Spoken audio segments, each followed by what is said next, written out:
to Season 5 of the Hey Girl podcast with your host and my mom, Bethany Needham. This season, we get to hear from some incredible new guests, and we're bringing back some of our faves.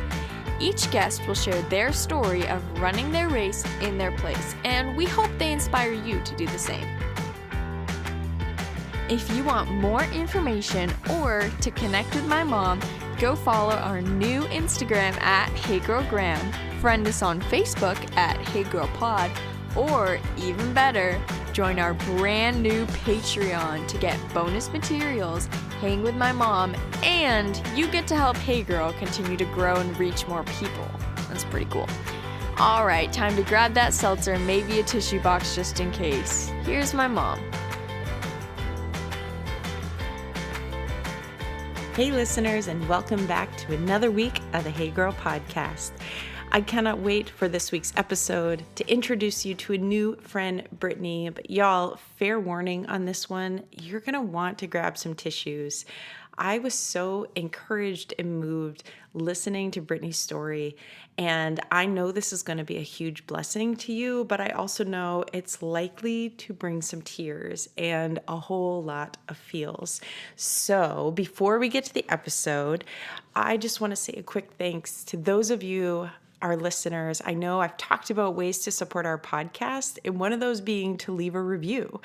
And for those who have taken time to do that, it's meant so much to us. So I wanted to share one with you.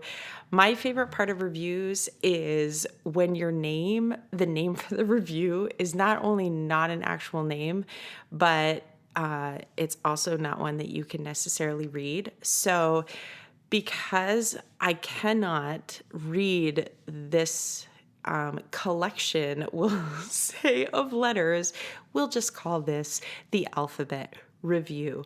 But big thanks to, hopefully you know who you are, who uses a lot of letters in your name. Thanks for your review. It's a 5-star review. It says, listening to each episode feels like I'm sitting around with my girlfriends and just chit-chatting. It's so refreshing to hear some real talk amongst girlfriends that includes tears of sadness and tears of joy with no fear of judgment. My eyes, my ears, my mind, and my heart have been opened wider. I am filled with even more understanding of how to love others as Jesus loves us, and in any season of my life. I love that I can run my race in my place at my pace. I love this review. You literally hit on all of the things that we hope and pray at Hey Girl, that's what you're getting from this. And so thank you so much. If you want to reach out, and give me your real name. But for now, we'll just keep calling it the alphabet review. I love it. It was such an encouragement. We shared it with the team. They were encouraged. So thank you. Thanks for taking the time to do that. Okay, y'all, hopefully you've had time to grab your seltzer, your cozy blanket, your box of tissues, whatever you need, because without further ado, I can't wait this week to introduce you to my new friend, Brittany.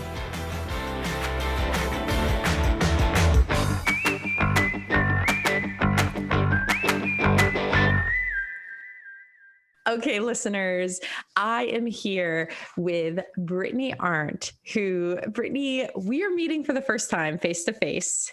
Thank you, Zoom. And so I just want to say, welcome to the Hey Girl podcast.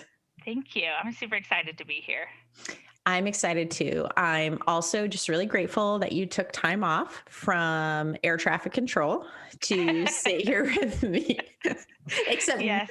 No one's going to understand that joke because they can't see. They can't see. I don't appreciate the humor behind it, yes. Yes. Listeners, if you join our Patreon, you can actually see the video of this. But if you don't, just take my word for it. It's perfect. It's fantastic. I love it. So here's the deal, Brittany. We are meeting first time face-to-face because you came as a recommendation from the one, the only, the epic. There could not be two of them because it would just be too amazing for this world. Yeah. Laura Cassoni. Laura, I hope you appreciate that shout out.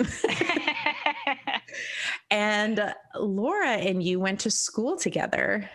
We did. Which I would like to say it was yesterday, but it's more like 10 years ago. So. Oh, yeah. Well, we knew Laura was getting a little old. So. But I'm excited because she shared with me, kind of sent just a little bit of your story, and goodness gracious, just such a powerful testimony. I always appreciate when we have guests that come on recommended from someone.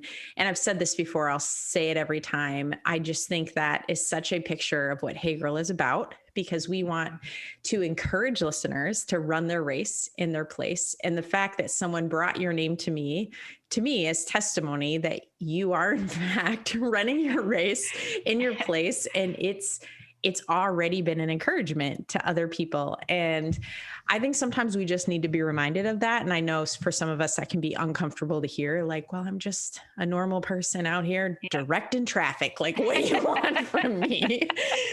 But I just want to start by saying thank you for being faithful in all this. And we're going to get into this, your story, but man, I'm excited for people to hear. And even though I'm just meeting you now, I'm grateful for the impact you have already had in so many people's lives. So thank you. Thank you. What an intro. I know. Now, no pressure, but yeah. So, Brittany, why don't you just take some time and introduce yourself and let our listeners know a little bit more about you? All right, sounds good. So my name is Brittany, and I live it's called Fuquay Varina, North Carolina. It's right outside of Raleigh. I have lived in North Carolina all my life. I do not like sweet tea, and I do not have a Southern accent. So people think that I must not be a true North Carolinian if I don't like sweet tea and don't have the accent. But I promise I was born here. I am one of 5 siblings. I'm right in the middle. I've got 2 older sisters and 2 younger brothers, who I'm all super close with now. And growing up was pretty much close with, although we had our fights here and there. I think my brother and I were always super close growing up, just because there were 6 years in between us. You know, he's like a typical brother, yet we always managed to have fun together. And I think we just more like played with each other, got on each other's nerves, but never seriously fought. So we're still super close today. He lives in Nashville, Tennessee. So he's one of the only siblings that moved away. The rest of us are still in North Carolina. I played sports growing up. I loved being outdoors, loved my hair in a ponytail, t-shirt and shorts. Don't put me in a dress kind of girl. So still I'm pretty much like that today. We just bonded so tight right there. And not much has changed. I will still be in a hoodie and leggings and hair in a ponytail or a bun sometimes now. So I went to school in Pennsylvania. I thought it was really cool to go somewhere freezing cold with snow. And I thought snow days occurred everywhere, but apparently not. Sometimes it can snow and you still go to work and do things like that. So it was at Clark Summit University that I met my husband, Sam, and we met because our roommates started to date. I just casually told my roommate, like, if you ever want a double date, I would be down for that. I knew his sister. We played volleyball together there, and we were close. So I think I told my roommate before I told her that I thought that Sam was cute. And so we went on a date, and our first date is always a funny story because he, true to our personalities, he locked the keys in the car. And it happened to be my car because his car was by his sister at the moment. And I had thankfully AAA. So I'm just calling them, having a conversation with the girl on the phone, you know, talking about the snow, the weather. And he is like dying inside that he locked the keys in the car. This girl's never going to go on a date with me again. Worried about all the things that could have gone wrong. And I'm just like, no big deal, you know, that kind of thing. So that was our first date. And that was actually Valentine's Day back in 2009 when we went on our first date. So we started dating. He graduated and moved to North Carolina to go to seminary to be a pastor. And I finished up school, and I'm a teacher. And so I obviously, when I graduated too, came down to North Carolina. I might have had some convincing in him moving down here to go to seminary, but it's a lot warmer here. And so just tried to steer him that direction when he was trying to decide, and got my first teaching job right outside of graduating college. And I actually work with my cousin and have worked with my cousin all 10 years that I've been teaching. We're a package deal, we say. So we've switched schools, but we've still stayed together and taught for, sounds scary to say 10 years, but 10 years. That's awesome. Back in 2019, we had just gone through becoming foster parents. So the year before, we had always wanted to, when we started dating, either adopt or become foster parents. And so my good friend, best friend from high school, Kristen, started fostering to adopt. And I had just never thought about that before. And so she kind of took us down her path of what that looked like. And Sam and I talked about it, and we were gung ho, wanted to do it. And so we knew we wanted to foster. We didn't exactly want to say when we started fostering, okay, we only want to adopt. But we just wanted to foster. And when the Lord opened up the door, we would definitely consider adoptions. We got our 2 kids that we have now adopted, but at the time, Zuzu and Sophie, they are a bundle of joy. And we've had them for going to be 3 years this July. And then back in 2019, January, well, I guess technically 18 because it was December, Christmas Day, Sam woke up on Christmas morning, said he had a really bad migraine and was dizzy. And me being the very sympathetic person that I am, said, you're fine, drink some water, take some Advil, you'll be good. Just thought, like it's a migraine. We all get migraines and headaches and, just kind of brush it off. Let's keep going. It's Christmas. And he said he stood up and just felt like he was going to pass out. And he's never really said that before. But once again, me being sympathetic, just said, let's keep going on. A couple weeks later, he got this weird numbing feeling on the left side of his body, kind of like he describes it when your body falls asleep. But he said it would start in his teeth and it would just really tingle and then go to the rest of his body. Once again, me being sympathetic, it's probably just some like nervous thing. You're probably just stressed or whatnot. And I said, why don't you just go to the doctor or get it checked out kind of thing, just so we could kind of check it off as not being a big problem, basically. So then he started getting these symptoms that would last for like 30 seconds, that tingling. Sometimes he'd have to sit down, and it became more frequent and more often. February 7th, which is his birthday, we found out on his 31st birthday that he had a tumor in his brain, and it was about the size of like a tangerine. So it was a good chunk there. It's on the right side of his brain because that controls the left side of your body. So, at 31 years old, you don't think, he was 31 at the time, you don't think you're going to have cancer. Like, that's just not something you think about. I remember when he told me it, like all the blood just rushes down to your body, and you feel like you want to pass out when someone tells you that. Immediately, my thought is, he's going to die. He's going to die. That's what happens when you have cancer. You don't really hear of a lot of people surviving from cancer, at least in my mind. I'm usually a pretty glass half full kind of person, but when I heard that, I did not think of it as being half full. I can recount a million little things that I saw the Lord work out, but one of them was that weekend we had a family friend who was going to have our 2 kids stay with him for the weekend. So Sam and I could just do some different things to celebrate his birthday. And I needed that weekend, and he needed that weekend to process. And if you have kids, it's just hard to process when you're constantly going. And I see that was the first time I had seen the Lord taking care of us in ways that I didn't even know. We had not planned, to get this news or for it to even be this bad. The Lord had already worked it out that we would have a weekend. And that weekend we went out to dinner. And I think every time I just looked at him, I just started to tear up or cry. Because you just think, is this going to be my last one? Or is this your last birthday? Your mind just starts going there, and you try not to voice that because you don't want him to feel that and think that. I remember when I got the news, I was at work. I couldn't call him at the moment, so he had texted me. And I just remember thinking, what am I going to do? We're on the road to adopt our 2 kids. We still have, quote unquote, our plans that we wanted to do. And all of a sudden he has cancer. And his response was, I don't want cancer, Britt, but he said, I'm ready. I know where I'm going. And, that's hard to hear as a wife, because you might be ready, but I'm not ready. I'm not ready. I'm not ready to do this by myself. And I remember telling him that. We went to all the doctor's appointments, and being in Raleigh, North Carolina, we have Duke and UNC in our backyard. And once again, I'm so thankful that the Lord worked that out, because those are 2 really good hospitals, and Duke is a research center and has the best of the best. So he went and got his biopsy, and in March we found out for sure it was cancerous, and it was stage 3. But because of it being in the brain, they wanted to treat it like a stage 4 cancer. So we start telling our family and friends, and that's probably something I never want to do ever again, is tell his family that he has cancer, that their son, their brother has cancer. And we're all really close.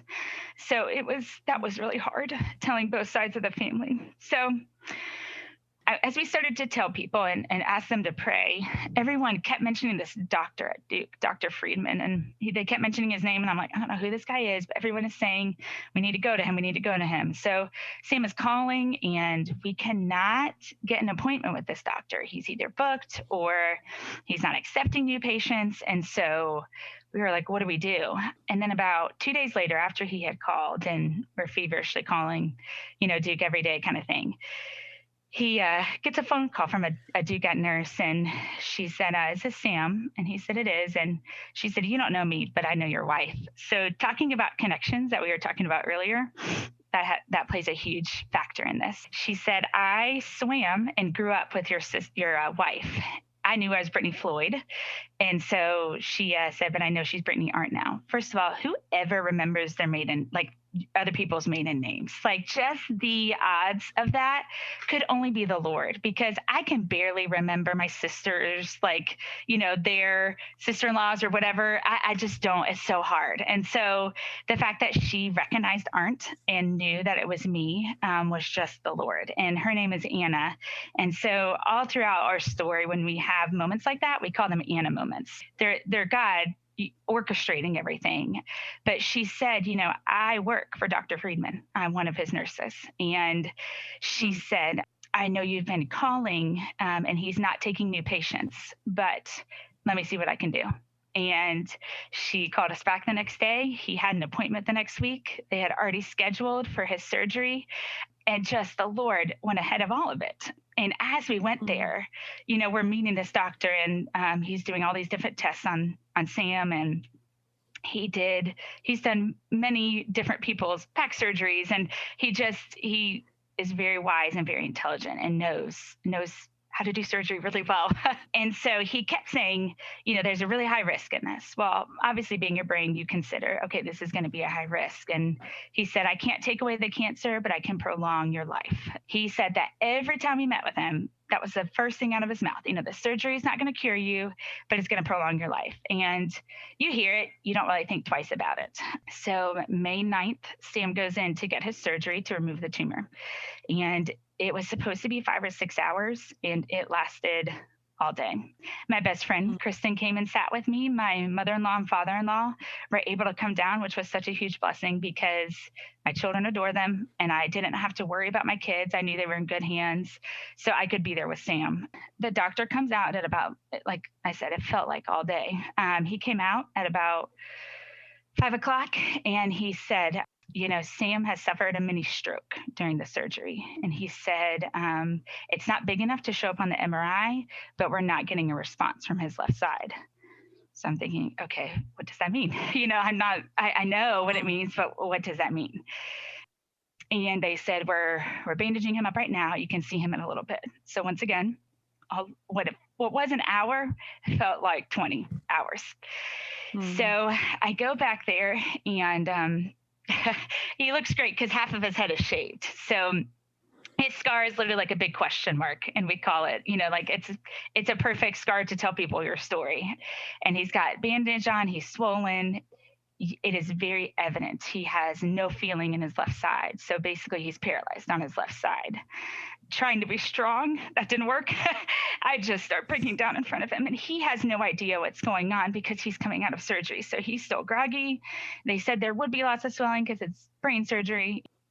He's coming to and telling his family was hard, and also talking through with Sam what happened. And I had to wait like a good day or two because he just slept a lot that first day or two.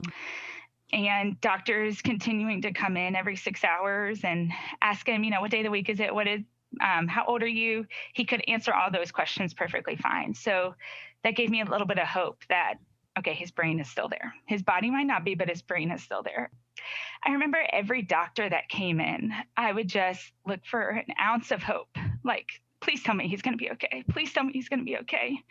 Because my husband was super active kickboxing and he'd go running. And now all of a sudden he's got no feeling in his left side. I think it really hit me like a ton of bricks when the OT and the PT came in for the first time. They came in probably like 2 or 3 days after, and I'm there all day, every day at Duke.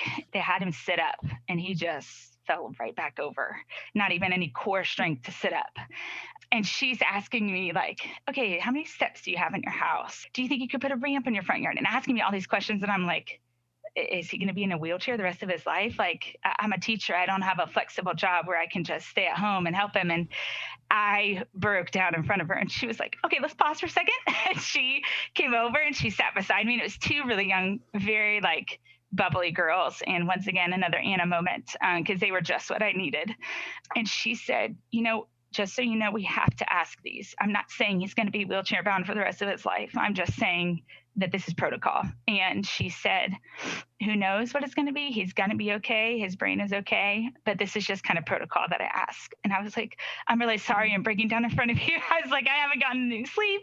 I don't know what's happening half the time. And she was like, no, you're all good. You're all good. So they came in, Abby and Caroline, and they worked with Sam all throughout his stay at Duke, which was about 4 to 6 weeks. And they were fun, they were joyful, and they were just what my heart needed and what Sam's heart needed.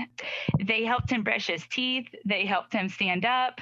They just saw the ins and outs of everything, and they still just were so happy to be working with him that it made you feel like, okay, they care about him. They're taking care of him. So they were exactly what my heart needed. So Sam stayed there for about 4 weeks, and then we had to transfer him to rehab. All this time, my in-laws had gone back after 2 weeks. So I am trying to be a teacher because it's the end of the year, and I did not plan, to be out, trying to be a full-time mom to 2 kids who I'm not quite sure how to tell them what's going on, and then trying to be a wife. And I just had a community of people come around me. A couple coworkers started a meal train, and I'm already not a great cook. It's taken a lot of practice to get where I am. The first time I cooked a meal for me and Sam, I might have set off the fire alarm. So cooking's just not my forte, and that took a huge stress off of me. I had another coworker pick up my child at daycare and get Sophie at school, and then take him to ice cream. All the while they're thinking, I'm just hanging out with Miss Walker, like they think it's a party. And little do they know I'm at the hospital trying to be with Sam. And they did not see Sam from when he went into surgery until about June, just because he looked really rough and he had stitches. I did not think my 4-year-old would handle that well. I think one of the hardest parts was he really had a hard time not seeing Sam. He started acting up for the first time when I dropped him off at daycare one time. He grabbed onto my leg and would not let go. And he is always about some socialness. So he is always wanting to go, and he loved daycare, loved his teachers, loved his friends. And that was the first time he really clung to me. And I was thinking, this is killing me inside. I can't be here for him. I can't be there for Sam, and I can't do my job or anything. So I literally just took it a day at a time. That's all you really can do in those kinds of situations when everything is out of your control, and everything changed, within 5 hours. So Sam got moved to rehab in Raleigh, which was a little bit closer, where he had PT and OT all day long and just trying to get any sort of something from his left side. He could finally squeeze by then, but walking was a struggle, everything. And so each day that went on, I'm thinking, this is going to be our life. He's going to be in a wheelchair.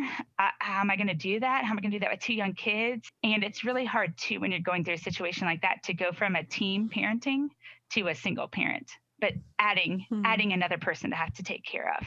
It was hard. It was really hard. We had to build a ramp outside our house, and that was another stressor that I don't have time to meet with an insurance adjuster. I can't fathom trying to get this done. And our pastor had come to the hospital probably every 2 days. This was before COVID, where people could come and visit. And I told him about it. And one of the many talents that my pastor has is he's very handy. He built like a tree house in his backyard for his kids. So he said, don't worry about the ramp. Don't worry about the ramp. And he got a project manager at our church to draft it all together. And a Saturday and a Sunday, 2 days in May, probably the hottest days in May, because it was like 90 degrees and it's never that hot in May. They were out there hammering and building that ramp for us. there were just so many things like that God had done. God had put people there when you don't have the energy to be mom, to be wife, to be a teacher. He just put people there. It's amazing how my daughter too, Sophie, she really stepped up. Just being in fifth grade at that time, that's a hard time. There's a lot of, this is your last time in elementary school, your last this. And I was missing a lot of that. And never once was she like upset that I couldn't be there, or when I had to send my mom instead of me, that kind of thing. She stepped up and was asking about Sam. She sent a squishy with me one time because, all the kids love squishies now.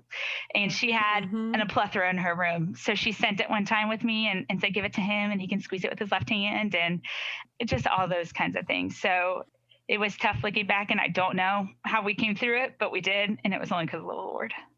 I'm just honestly both moved and almost speechless to think about just how God shows up so often in these places where you think about the scripture that talks about when we're weak, he's strong kind of thing.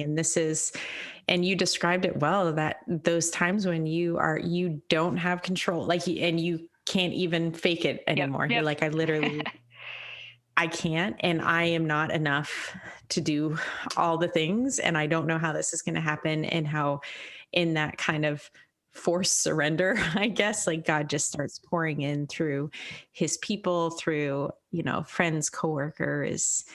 And man, I think of your kids, and you met foster to adopt, like for your kids to see community lived out, like the body of Christ lived out so powerfully, like just the impact that that's going to have in their lives. And I'm sure it already has, to know that through adoption, yes, they have you all, but like even bigger, God's family, and what that looks like when it's functioning in such a powerful and in biblical way. Yeah. She even made that comment one time when I don't know if it was a coworker or a neighbor had brought over a meal. She shut the door and she goes, man, people really love us. I was like, they do. Like, this is what love is. It's not just saying, hey, if you need something. And I think that was the biggest thing is I did not know what I needed. People would say, if you need anything, let me know. I didn't know what I needed. I needed sleep. I needed my husband to be better, but I could not think of a tangible thing that I needed. But the Lord knew.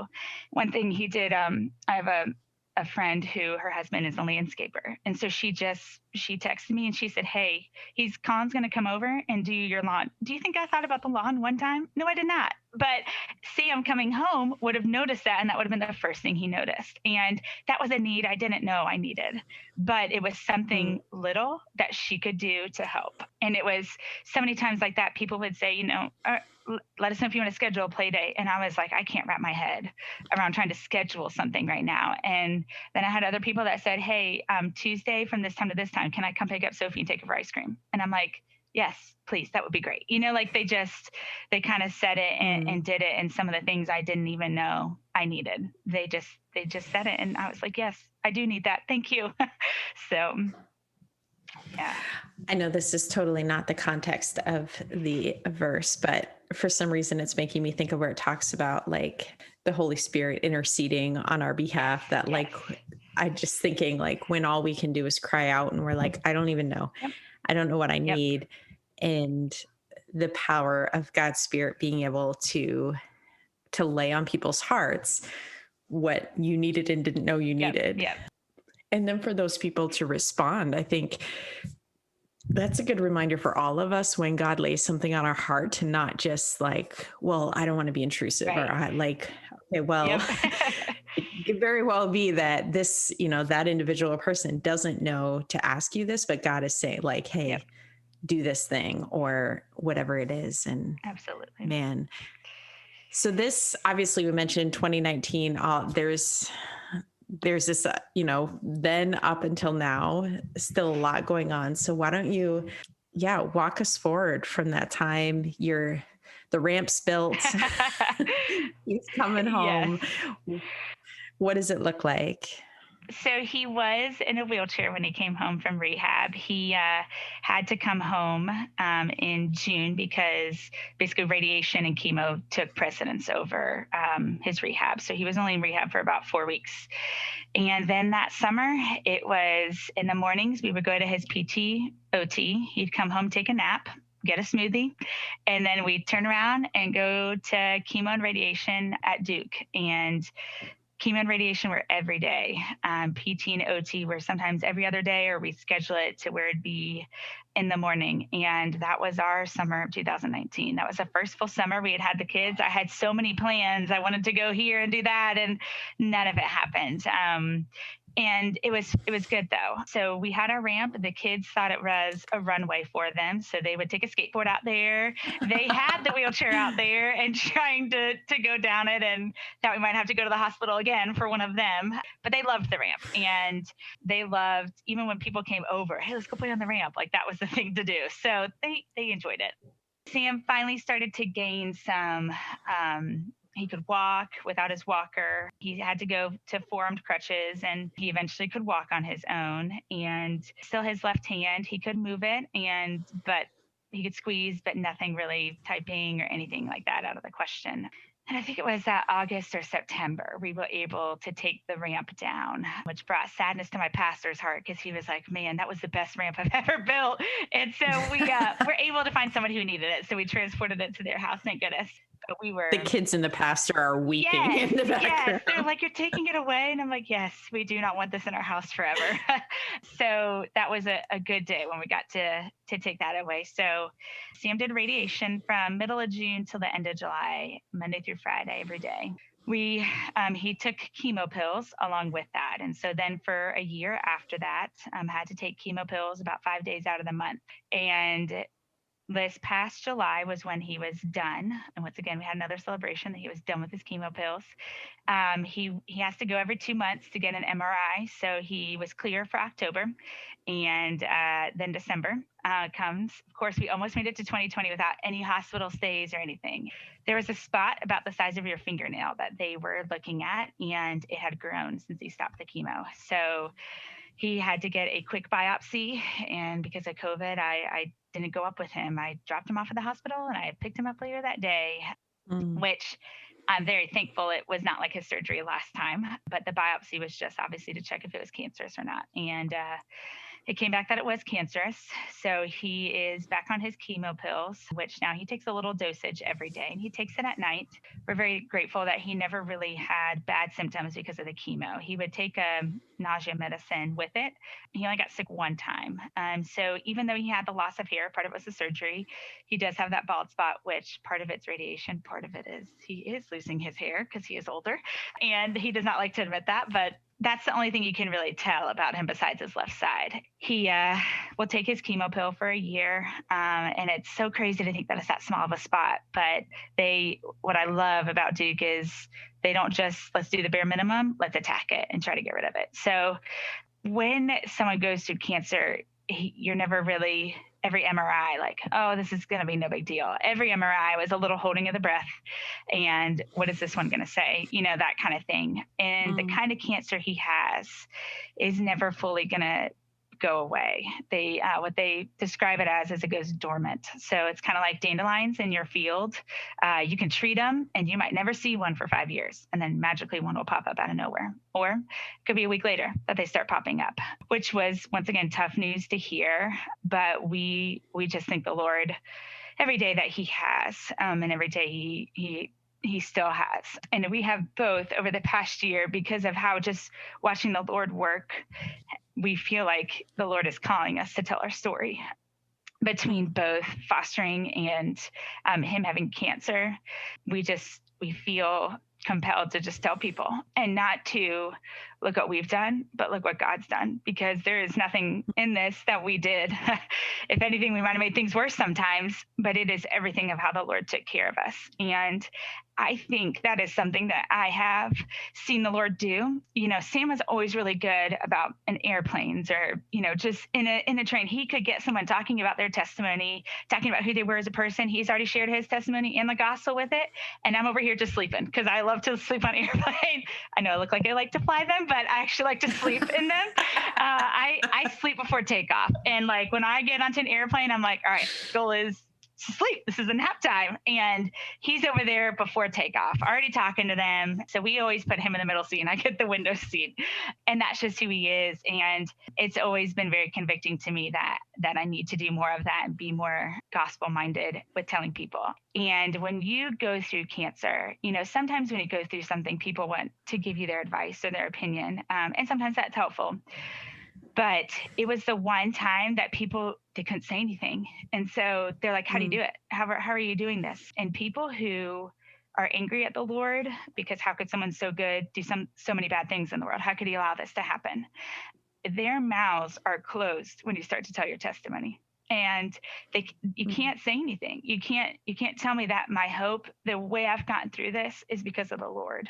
And I think that the toughest thing to tell people was, even if Sam doesn't make it, even now as he's battling it, if he doesn't make it, the Lord is still good. He's still good.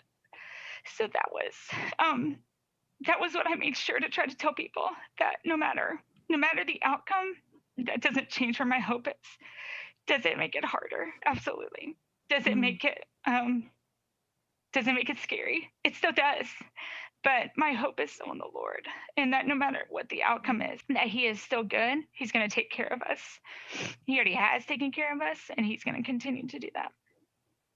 Man, I appreciate so much, first of all, just your being willing to be open and vulnerable. I think there's such a power in people not just sharing their stories, but being really open of that tension between joy and suffering, of hope and sorrow, of that we don't always love to live in that tension. And that my counselor says it as the gray. Yes. She jokes with me all the time when I'm trying to be very black and white. And she's like, there's this lovely color and it's gray. And I'm always like, I hate it. It's the worst. Yes.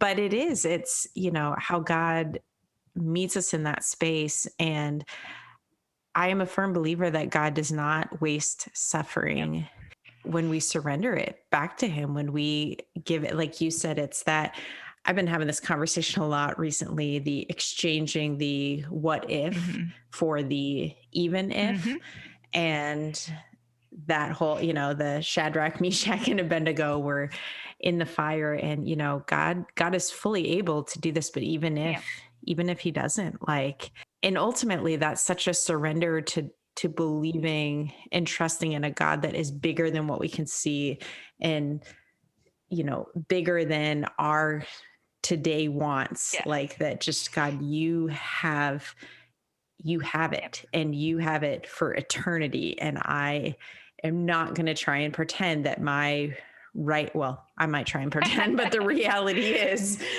what I know and what I see and what I want is all so minute compared to who you are. And man, Brittany, it's powerful to hear you share. And also just the reality that you're not standing on the other shore with hey, guess what? You're in it as, you're walking in the valley and saying, listen, I don't know. This is where we're at right now. And here's what I do know. And I just want to keep pointing people to Jesus. And I think that's incredible. Yeah. So there's a verse in John, and this is, growing up in church, you've read the Bible, and I feel like I've heard some of the most impactful verses, but for some reason I read this and I was like, I do not remember ever hearing this verse before. And I came across it when Sam was, in rehab and in the hospital. And it's from John 11:4, when Lazarus had died, and, everyone's worried. And Jesus says, this illness does not lead to death. It's for the glory of God, so that the Son of God may be glorified through it. And I was like, did he write this verse for people who have cancer? Because I feel like it was what I needed right then and there. And I was like, that is so true. And that's something that's so hard when I've talked to people who don't have faith in the Lord. They don't understand that. Why would God allow cancer, to such a quote unquote good person? Why would he allow that to happen? I just tell people, I don't know the Lord's will. I don't know why he does what he does. I don't know why Sam has survived and other people haven't. I've been listening to some of the podcasts and just listening to Brittany and Reese's story. And I'm like, that could have been our story too. And still, we don't know what's going to happen with Sam. Why does that happen? And I can't give an answer as to why, but I trust the Lord and I trust his goodness. And I trust that in heaven, I'll know the why. But, right now in the Lord, we just walk through it. And Brene Brown, you mentioned her earlier. One of her quotes that has stuck with me is, one day you will tell your story of how you overcame what you went through, and it will be someone else's survival guide. And when I heard that, I was like, yes, like that's why we feel so compelled to tell people is sometimes the storm is cancer. Sometimes it's infertility. Sometimes it's losing a child. Sometimes it's a car accident. It's so different, all the storms, but everyone's gone through a storm and everyone is going through a storm. And those are the times where you have to cling to the Lord, because it's the only thing that's hopeful. I mean, all of us clearly have gone through a storm in 2020, so we can all agree there. Some of our storms have been similar, but that is the time that we have to lean on the Lord, and you will see his goodness. That doesn't mean everything works out good, but he does take care of you, and he does give you those verses, give you those moments where he says, I'm here and I have you. Another Anna moment we had was, I had a little Toyota Corolla that I absolutely loved. And the month before Sam went into surgery, a deer ran into me. I did not hit the deer. I make this very clear. I did not hit the deer. The deer ran into me. And it was like... Sure, blame it on the deer, Brittany. Kamikaze Bambi taking you out. I'm telling you, he ran right in and he kept running off, but my little car did not make it. And I remember just being like, oh my goodness, what are we going to do? And the Lord had worked it out that we had found a van, and having kids, I was like, yes, I have space now. They're not going to be kicking the back of my seat all the time kind of thing, or they have space to stretch out because our daughter's getting taller. Had we not gotten that car, Sam's wheelchair would not have fit in my little Toyota Corolla, because we tried to fit it in his car, which is a smaller car, and it doesn't fit. And I was like, if that had not happened, if the deer had not hit me, I would have still had that car, and I would have not been able to go get Sam. I would have had to find a car, and like the shuffle that would have added again. And I'm not good with cars. I wouldn't know what kind, would be a good one to buy. But that was just another little moment that, thank you, Lord, that a deer hit me, because had it not, I wouldn't have had a transportation system for Sam. So thank you, dear. Brittany, I just want you to know that somewhere out there's another podcast being recorded right now where a hunter is like, tell me your story, Bambi. And Bambi's like, if Brittany had not hit me, like, just a slight twist, but same story, different perspective. So true. Bambi's like, thank you, Brittany. Yes. Well, he seemed just fine as he hopped off, and I was left not being able to move my car. So yeah, no, he survived just fine. Yep. Brittany, I am so encouraged. I'm sitting here like, I feel like people are going to want to continue to follow your journey. So before we shift gears to wrap up here, let's just take a minute. You and your husband both blog, which I love, like the his and hers perspective. Yes. So it'd be like if Bambi blogged, we could read both sides of this. Yes. So where can people find your blogs to go check out and to follow? So my blog is called Fostering with Cancer. And then my husband's is the Arent Company, and both of them, there's .com with it. We both have Instagram, Facebook, Brittany Arent, Sam Arent, that you can follow to, where he's really good about updating more often. Mine was like a COVID.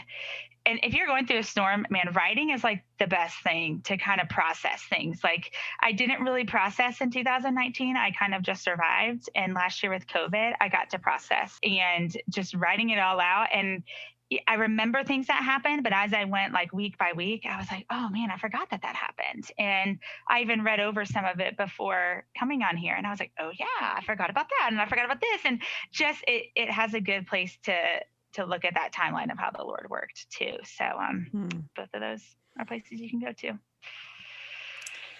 That's awesome. I know I am super excited to follow along, continue to follow your journey and fostering and journey with your husband, you know, the deer, just all the things. We got plenty more of them around our house too. So